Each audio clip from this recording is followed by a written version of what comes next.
नमस्कार दोस्तों, स्वागत है आप सभी का माई स्टडी बडी के चैनल में। और जैसा कि 10 जुलाई 2021 है, तो यहाँ पर बहुत सारे न्यूज़ के बारे में हम आज इस वीडियो में डिस्कस करेंगे। तो जो पहली न्यूज़ जो आ रही है वो दोस्तों आ रही है जीएसटी के ऊपर।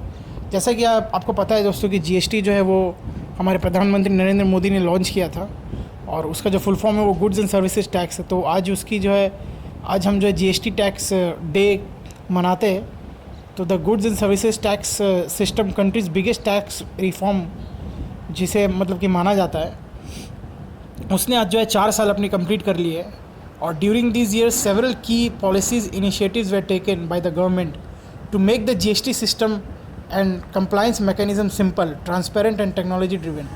तो जैसा कि आपको पता है दोस्तों कि जब फर्स्ट टाइम जब जीएसटी लॉन्च हुआ था तो काफ़ी सारे उसमें एरर्स थे, जिसको जो है धीरे धीरे सरकार ने जो है उसे कंट्रोल किया और उसे जो है हर दिन सिंपल, सरकार की यही कोशिश रही कि उसे जो है कितने ज़्यादा सिंपल बनाया जाए, ट्रांसपेरेंट बनाया जाए, ताकि छोटे से छोटे बिजनेसमैन को भी ये जो है समझ में आए और वो जो है अपना जीएसटी फाइल करे, ताकि देश को जो है टैक्स की जो कलेक्शन है सरकार की वो भी बढ़े और इससे जो इकनॉमी पर भी इम्पैक्ट पड़े। तो जैसा कि आप देख सकते हैं दोस्तों कि prime minister Narendra Modi has said the GST has been a milestone in the economic landscape of India. The government has decided to honour the tax payer who has been a part of its success story. तो GST में जैसा कि अभी बहुत सारे बड़े बड़े businessman हो गए या फिर जो भी टैक्स पेयर्स हैं, उनको जो है प्रधानमंत्री नरेंद्र मोदी जो क्रेडिट देती है और उन्हें भी इस माइलस्टोन की अचीवमेंट पर बहुत ही ज़्यादा बधाई देती है। तो आगे चल के जीएसटी जितनी आसान होती रहेगी उतने ही लोगों को समझ में आएगी, और उम्मीद तो यही है कि कंट्री की इकनॉमी भी इससे बेहतर हो और जीडीपी पर भी बहुत ज़्यादा इम्पैक्ट पड़े। तो बढ़ते दोस्तों आगे की न्यूज़ की तरफ। ये एक रशियन एजेंसी है जो कि आपकी न्यूक्लियर पावर प्लांट को ऑफिशियल सेरेमनी 29 जून को जहाँ हुआ था, तो उसके ऊपर भी एक न्यूज़ एक आ रही है। और Russian nuclear agency construction begin, तो तमिलनाडु में जो है वहाँ पर रशियन न्यूक्लियर एजेंसी का कंस्ट्रक्शन भी शुरू हो चुका है। इसकी जो ओपनिंग हुई थी वो 29 जून को हुई थी।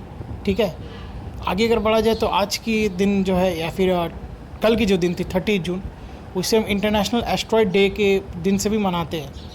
इन December 2016 the United National General Assembly UNGA adopt a resolution declaring June 30 as international asteroid day. तो UNG की तरफ से ये ऑब्ज़र्व किया जाता है हर साल जून 30 को कि इंटरनेशनल एस्ट्रॉयड डे मनाया जाता है।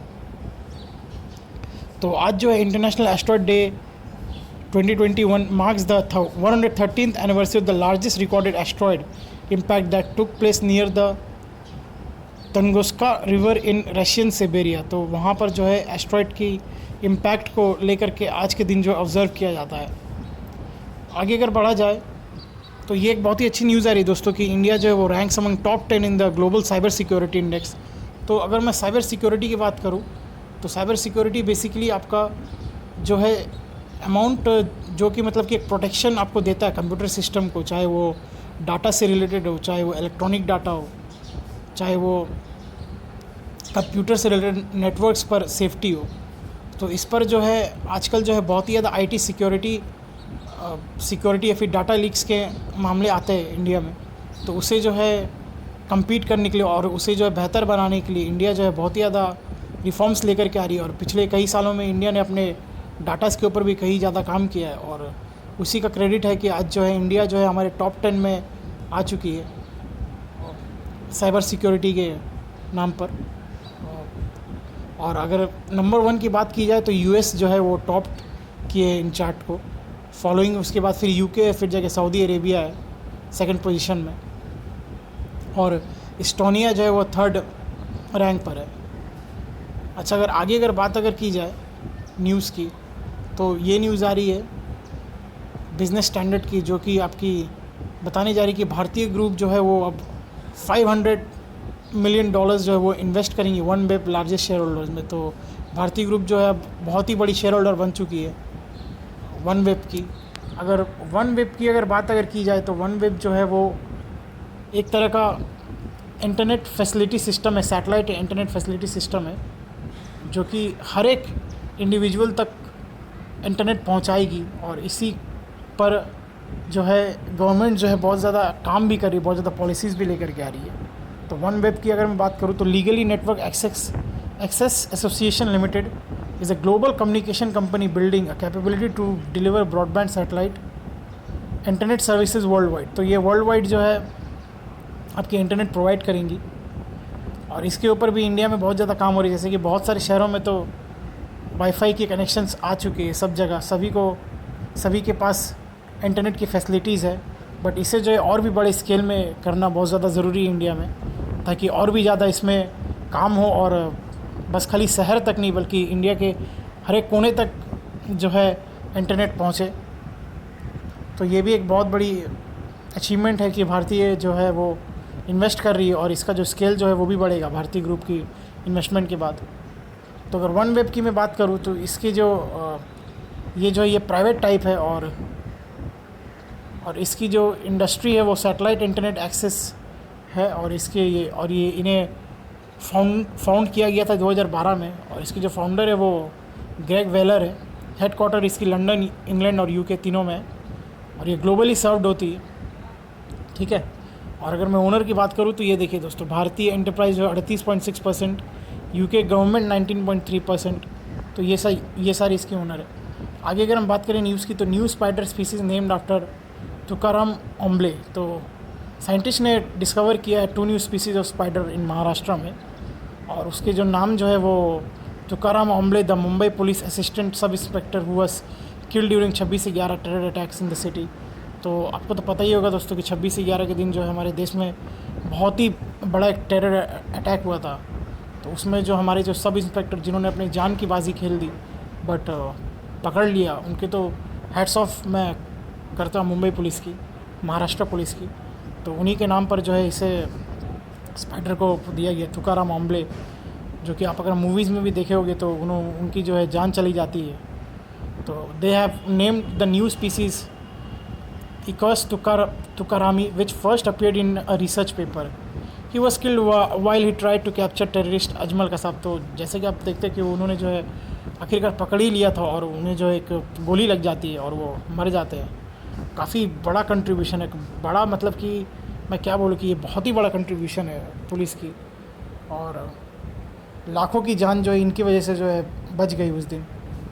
तो ये है न्यूज़ में। और आगे अगर बात की जाए तो अमिताभ कांत जो है उन्हें और 1 साल की एक्सटेंशन मिल चुकी है। अमिताभ कांत की मैं अगर बात करूं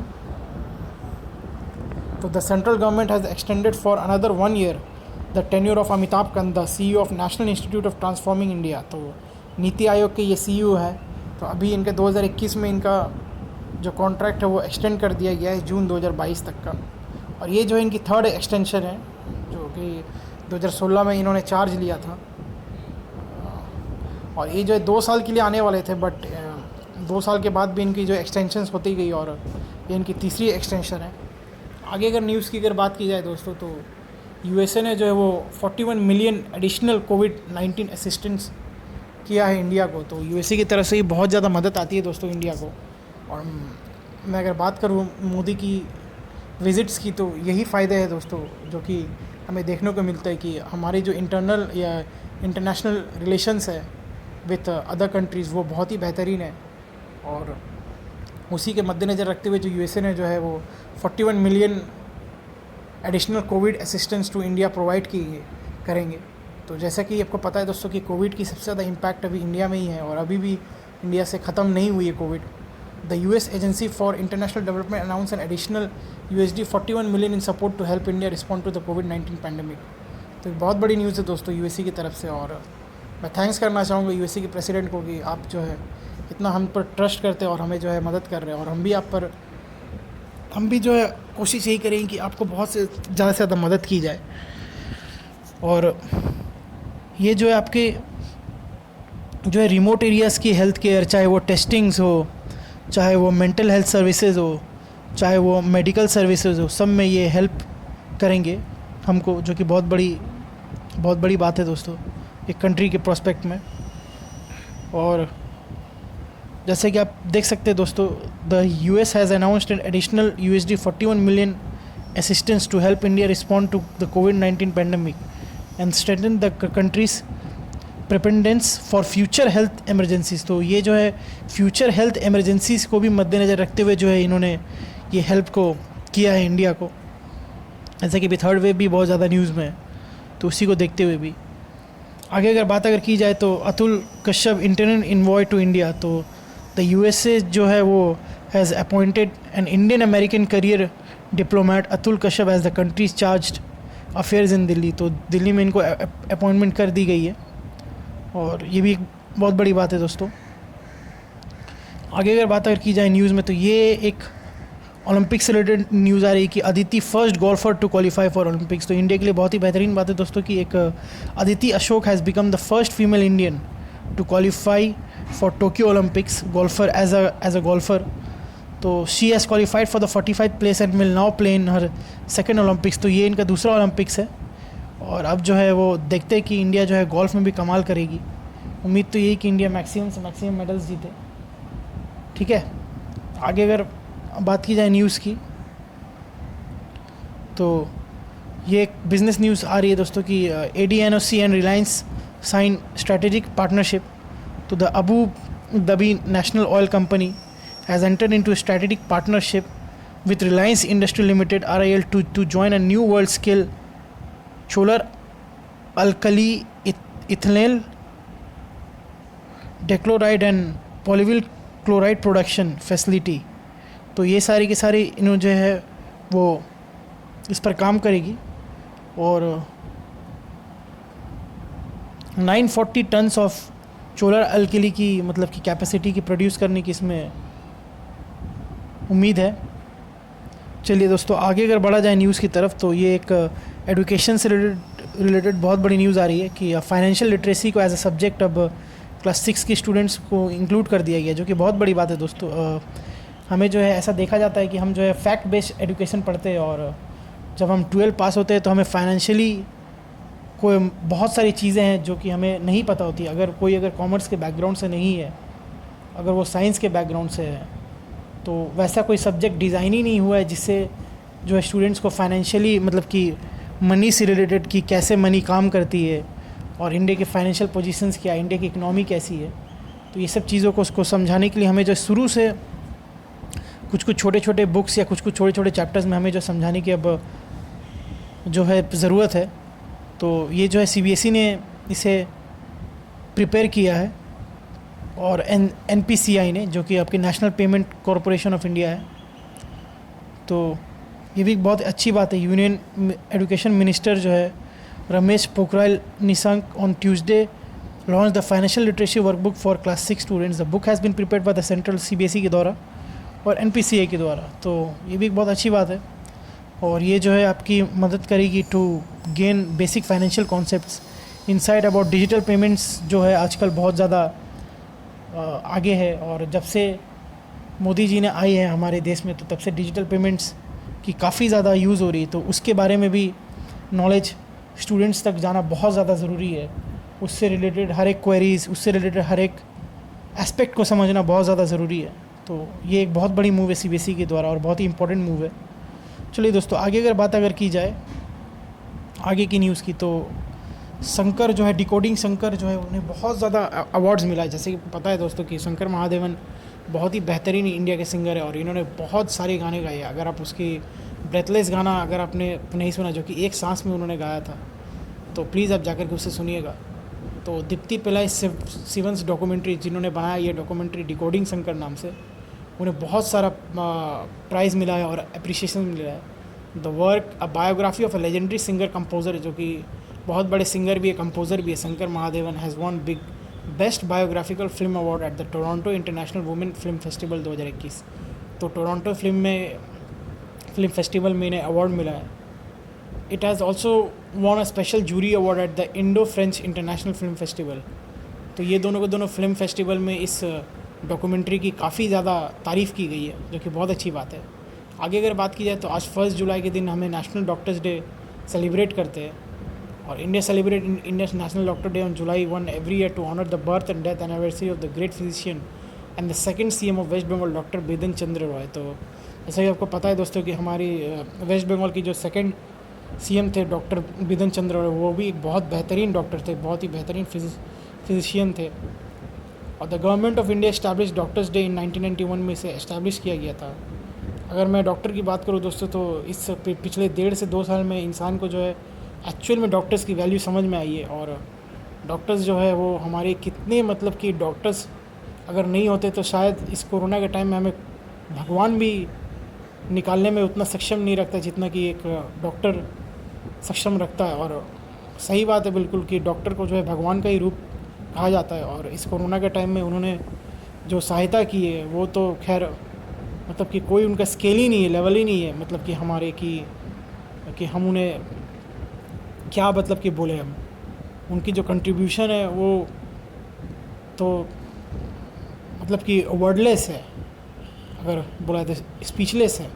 उनकी जो मेहनत है, अगर आप अभी भी अगर आप देखोगे जाकर के हॉस्पिटल्स में, तो बहुत सारे डॉक्टर्स हैं जो कि 2-2 दिन 3-3 दिन तक का शिफ्ट करते हैं दोस्तों इस कोरोना के टाइम में। और ये बहुत बड़ी बात होती है दोस्तों कि आप 36 आवर्स 48 आवर्स की शिफ्ट करते हैं हमारे जान के लिए, जो कि एक बहुत बड़ी बात है दोस्तों। ये सब चीज़ हमें दिखता नहीं है, बट ऐसा अंदर अंदर जो है ऐसा है। और ये बहुत बड़ी बात है डॉक्टर्स के लिए। डॉक्टर्स जो हमारे लिए जो कर रहे हैं, शायद ही हम कभी उन्हें रिपे कर पाए। तो बस हमें उन्हें ट्रिब्यूट ही दे सकते हैं, और जो है हमें डॉक्टर्स का सम्मान करना चाहिए दोस्तों। चलिए दोस्तों, आगे अगर बढ़ा जाए तो ये द हिंदू की तरफ से एक आ रही है कि ड्रोन्स फ्लाइंग टॉयज़ बैंड इन JNK डिस्ट्रिक्ट आफ्टर अटैक्स। तो दोस्तों, जैसे कि आपको पता है कि कुछ दिन पहले ही जो है जम्मू एंड कश्मीर के एयरफोर्स के अंदर में ड्रोन अटैक हुआ था, जो कि एक बहुत ही अच्छी अभी मूव सरकार ने ली है कि ड्रोन जो और फ्लाइंग टॉयज़ जो है वो बैन कर दी गई है। क्योंकि दोस्तों ड्रोन जो है अभी आने वाले टाइम में एज अ टॉय भी नहीं, एज अ कैमरा भी नहीं, बट एज अ टेररिज्म को भी बहुत ज़्यादा ये इम्पैक्ट करती है, और इससे जो है कुछ भी चीज़ हो सकता है। तो ये एक बहुत बड़ी मूव है सरकार की, तो बहुत ही अच्छी और बहुत ही ज़रूरी मूव है कि ड्रोन्स और फ्लाइंग टॉयज़ को जो बैन अभी किया जाए। क्योंकि बहुत सारे ऐसे टेक्नोलॉजीज़ ड्रोन्स में आ चुकी है जो कि आपकी रडार्स जो है वो कैच नहीं कर पाती है, तो उससे जो है टेरर अटैक्स होने पर ख़तरा है। तो ये एक बहुत ही अच्छी मूव है सरकार की कि इन्होंने जो परमानेंटली अभी ड्रोन्स और फ्लाइंग टॉयज़ को बैन कर दिया है।